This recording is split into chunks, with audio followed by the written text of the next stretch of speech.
Hi friends, this is Satish Rawal and today I am going to teach you 9 pairs of such words they always confuse English learners. I have just mentioned on the board.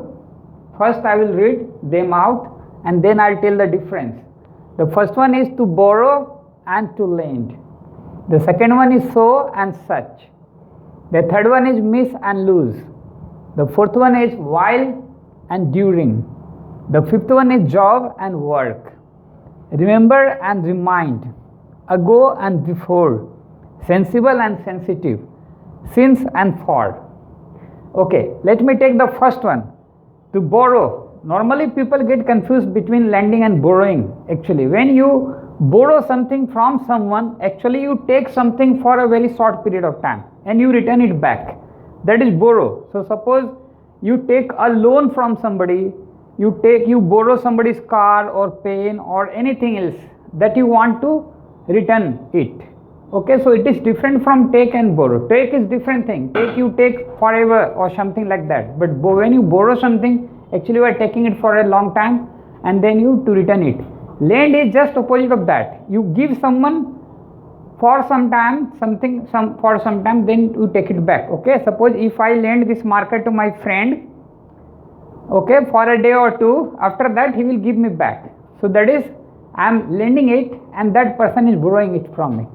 The second one is so and such. Again, these two words we use to make or enhance the degree of adjectives. Okay, but so is always followed by adjectives. Just like if say that building is so tall, that girl is so nice, this car is so expensive. You see the common things with the so word we are using with all the adjectives only, right? So big, so beautiful, so nice. That means when you use so, it is automatically followed by adjectives. When you use such, right, I'm just going to speak a few sentences, you will get it is going to be clear how it is going to be different from so, right? That girl is such a beautiful girl. Okay, that building is such a tall building. So such a tall building, I am using such a tall building. That means when you are using such language, it is followed by nouns. The next one is miss and lose. Okay, miss and lose is very easy to understand. When you lose something, you forget something somewhere. Suppose if I lost my key, I am not able to find my key in my pocket, I am searching here and there, but I am not able to get it. That means I lost my key. When you miss something, that means you fail to get that. Suppose you miss your train, that means you did not go there on time and the train departed and you had to come back empty handed or without going anywhere. That is missing and losing. While and during, these two words again confuse learners. While we use for a purpose when you are doing an action and then at the same time you are doing something, some other action, then you use while word. Okay, so suppose the bell rang while I was eating lunch. I repeat my sentence. The bell rang while I was eating lunch.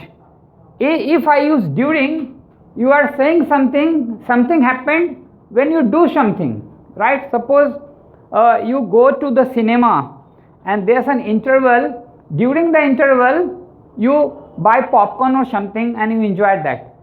That means you are using the language during the interval. During the interval, that means when the interval is there, that's a situation and you do that. So that's the difference between while and during. Job and work actually have very similar meaning, but keep in mind job word is not used as verb, where on the other hand work is used as verb and noun both. Suppose if I say I am jobbing, then it is wrong. If I say I am working, it is correct. So keep in mind when you say work, you go to work, it is a noun also and verb also, right? That is the basic difference. It is noun and verb. Here job is noun only. I do a job, okay, as a teacher I am doing a job. Remember and remind. Remember something is already in your memory and you remember suddenly something, right? Okay, I remember my school days.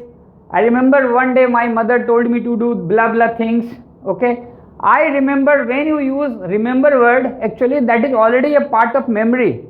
Remind is somebody is telling you to do something. Suppose your friend's birthday is tomorrow and you tell your mama, mom, please remind me tomorrow it's my friend's birthday. That means you don't trust your memory, you want some sort of reminder, okay?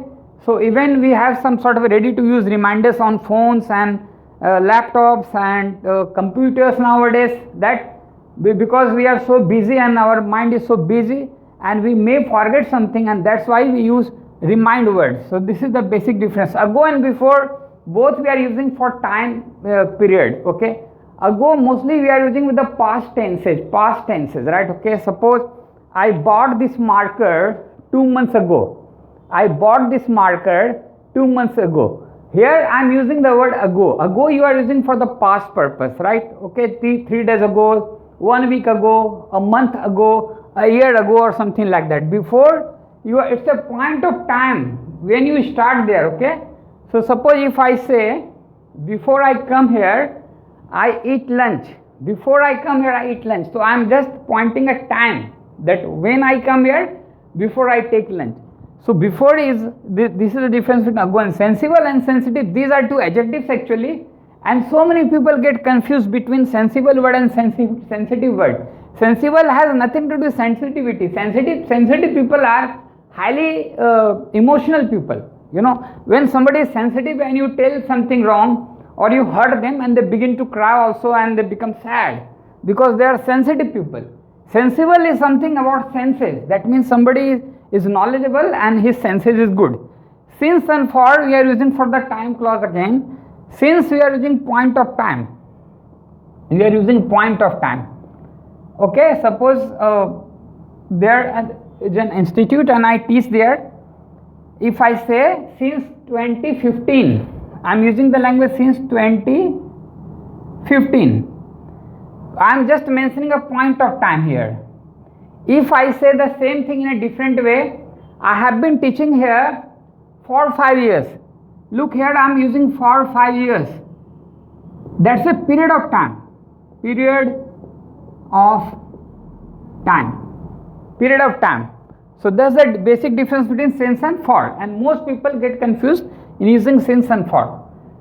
Hope you have enjoyed this lesson. Thanks for watching this video. If you haven't pressed the bell icon, please press the bell icon so that you will get the notification when I publish a new video. Thank you.